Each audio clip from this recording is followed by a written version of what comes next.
All right, in this video, we're going to talk about how to build muscle and lose fat for firefighters and why the typical standard advice definitely doesn't work. And this is the exact same strategy that I used to help Kyle, who's a Metro Detroit firefighter, lose 140 pounds.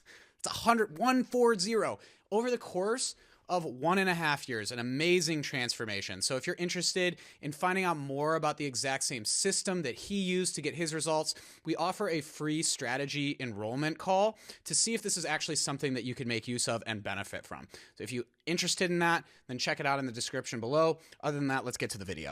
All right, here's the problem, overarching problem. You are not an influencer. You do not work a job that is a 9-to-5 where you sit at a desk all day. The truth is, the reality is, you have a job that is very unique, whether it's the shift schedule, whether it's the kind of activities that you perform when you're on shift. Between the sleepless nights, dealing with regulars at all times of the day, picking people off the ground, and running into burning buildings, the truth is, the way that you train and the lifestyle that you have is very, very different from the general population. And the problem with that is twofold, right? You can't listen to people who don't have an understanding of the job, and they can try to sympathize, but it is just different than understanding and being boots on the ground, experiencing what like chronic sleep deprivation is like, and that kind of physical exhaustion that comes with it, and how that affects the relationships you have both with the people inside the station and like your family and friends outside of the station. How can you expect somebody that's never been through that to understand you enough to give you a plan and a system that will actually make sense for the lifestyle that you live? That is the first thing. So really what I'm getting at here is the most important piece is that number one, you have to reflect your life off of people who have gotten the result that you're looking for, but also somebody who has been where you've been. Right? So it's not just about the result, but it's like, do they understand where you are? Are you modeling yourself off of success that you actually want? And I see firefighters trying to do a bodybuilding split with like, chest and tries, back and buys, work out 30 hours a week, and then wonder, why am I so exhausted and why can't I keep this up for more than 3 weeks at a time?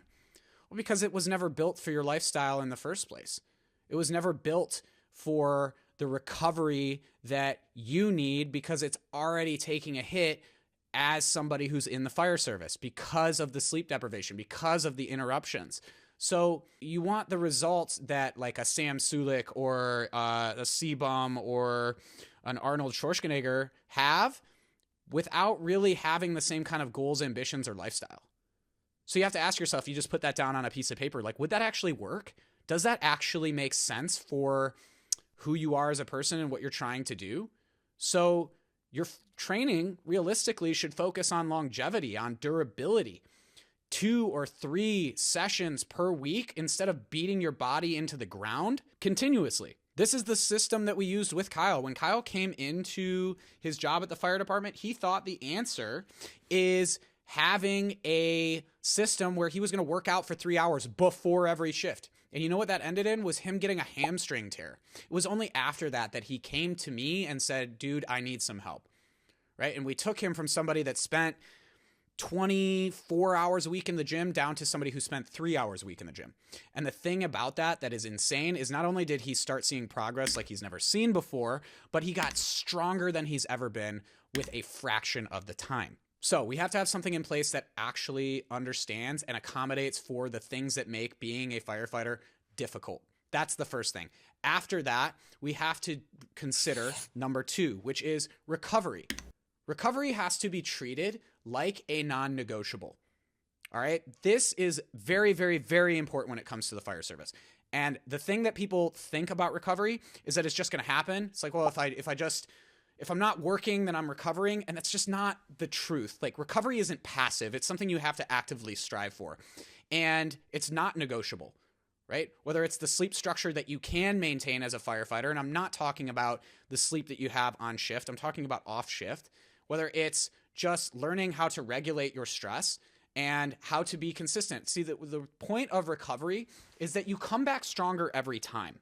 It's that you actually allow not just your muscular skeletal system to recover, but you allow your central nervous system to recover. You allow your body to have the strength to push through its previous limitation. So when recovery is improved, consistency improves. And that's the biggest thing here. If you're doing a routine where you're burning the candle at both ends, I want you to ask yourself a really important question about the current routine that you have or the routines that you've tried in the past. Is this a routine that I can keep up for 20 or 25 years? Is this something that I can do for the long haul? Can I see myself doing this without burning out? Will I actually enjoy this routine? If the answer to that question is no, or if any kind of shift or variable, if anything doesn't go completely perfectly according to plan, will it throw the whole thing out of whack, and will I just spiral out of control?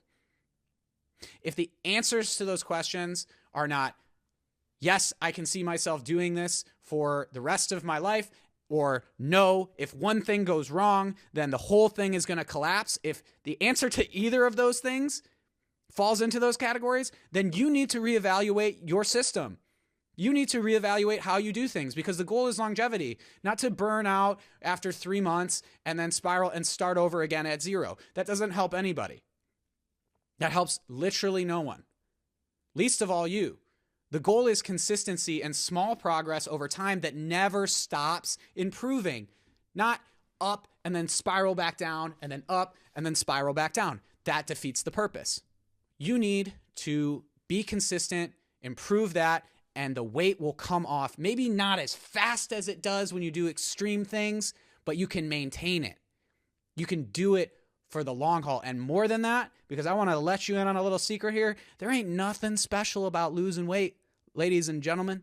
There is something special about keeping it off. There is something special about being the type of person who's able to maintain that result. Very few and far in between, especially among firefighters. How many have you seen that gain weight, lose weight, gain weight, lose weight, gain weight, lose weight? It happens all the time. I see it every day. I see it. I talk to a firefighter in that category. The question is, do you want to stay that way? And when I say stay that way, do you want to say stay in that cycle? You want to say stuck? Because losing weight isn't breaking out of the cycle. It's just a different part of the cycle. Do you want to enter into a different kind of life altogether? That's the real question. And to enter into that area, to break through that limitation, you have to do things differently in a way that mirrors your life. Lastly, we have to talk about nutrition, especially around the station, right? Like this is a thing that a lot of people aren't going to understand. Whether you have a system set up at your station like they do in Chicago where there's only one cook for the entire station all of the time, or whether you're at a department like the one where I worked at where the cook shifts every day, the big point here is that your nutrition, especially if you partake in the communal meals, is not always under your control. So what are the things that you can do? Well, there's a lot, right? The big thing I like to point to as a resource is using ChatGPT, not just as your favorite search engine, but using it to take a picture of what you're eating and have it give you a general calorie and protein breakdown for the meal. Now, here's what I want to say. And by the way, we have an upgraded version of that in the Reclaim Firefighter Fitness app where you can actually take that picture and it downloads it directly into your nutrition diary. Shameless plug, I don't care. But outside of that, this is not something that you should completely rely on as your sole source of nutrition tracking. Let me be clear. This is not a perfect function, but is it better than nothing? Can it be used as a supplement in times of necessity rather than the thing that you rely on? If you use it that way with a good base, then it can be very useful, just as long as we understand that it's not perfect and that it shouldn't be used all of the time. Outside of that, having a conversation with your crew about the goals that you have, and hopefully they will be accommodating of that. And then lastly, what you have to understand is like, what's the actual metrics that I need to eat for nutrition? Like what are the actual calories and the protein? And I'm gonna make this dumb, stupid firefighter simple for everybody that's watching this. It does not need to be more complicated than the way that I'm going to highlight, because your goal is not to step on stage and be a bodybuilder. What we're going to thrive in is structure and simplicity. And I've seen this time and again. When they focus on just these things and we take out decision fatigue, firefighters start to thrive. And that is what you have to take home with you from this video. So I'm going to lay it out right here. Calorie-wise, you do not need to eat less than your goal body weight times the number 13. It can be that simple. There you go. There are your calories. Don't think about it more than that. You'll probably hear that and think like, wait, that sounds like too much. And guess what? You do not need to eat at an extreme deficit because you're not trying to lose 40 pounds in 2 weeks just to gain 60 pounds back 3 weeks later.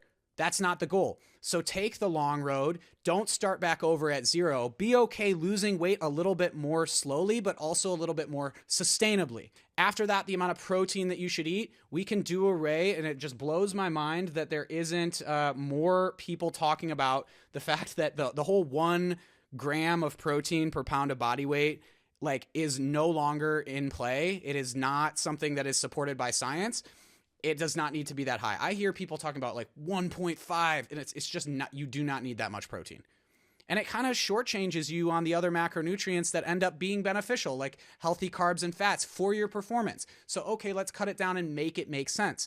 The amount of protein that you should be eating is no more complicated than your goal body weight times 0.75 grams of protein. That's it. The end. Eat that much protein. That is what scientifically, research-wise, random human control trials have shown, is that up to that point, anything past that shows no additional benefits. Okay, so you might as well eat in a way that you enjoy and not concern yourself with consuming 300 grams of protein every day, like some people will lead you to believe. Guess what? You want to perform, then you got to eat for performance, fuel for performance. And it can be in a way that you absolutely enjoy. We put all of these things together, and with this strategy, exactly how I've outlined it, is what led Kyle to losing all the weight that he has lost, and with 40 pounds of that 140-pound transformation coming in his last 3 months of his journey. All right? So, like, this strategy works. And it only really changed for him when he adopted a lifestyle strategy that was actually geared towards the fire service and the things that he was doing, not trying to adopt and copy and paste something from a lifestyle that wasn't his by goals that he didn't resonate with. And that is going to be the answer. And it doesn't just work for him. It works for lots of other people like Justin, who is a San Jose firefighter, who lost 20 pounds in his first 3 months, got down to his goal weight of 165, and now has more energy and time to spend it with his friends and family, has better recovery, and just better life satisfaction. You can listen to his testimonial that I'm going to post alongside this video, just like we have one for Dave as well, who is a Philadelphia area firefighter, and he's actually a captain at his department.